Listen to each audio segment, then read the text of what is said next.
Ang mabuting balita ng Panginoon, ayon kay San Lucas.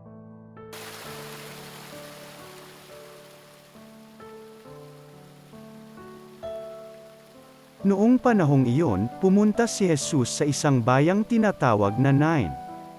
Sumama sa kanya ang kanyang mga alagad at ang napakaraming tao.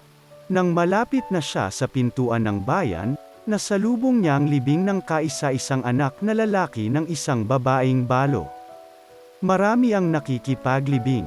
Nahabag ang Panginoon nang makita ang ina ng namatay, at sinabi sa kanya, "Huwag kang tumangis." Lumapit siya at hinipo ang kinalalagyan ng patay at tumigil naman ang mga may dala nito. Sinabi niya, "Binata, bumangon ka." Naupo ito at nagsalita, at siya'y ibinigay ni Jesus sa kanyang ina. Sinidla ng takot ang lahat at sila'y nagpuri sa Diyos. Sabi nila, "Dumating sa atin ang isang dakilang propeta. Nilingap ng Diyos ang kanyang bayan." At kumalat sa buong Judea at sa palibot na lupain ang balitang ito tungkol sa kanya. Ang mabuting balita ng Panginoon.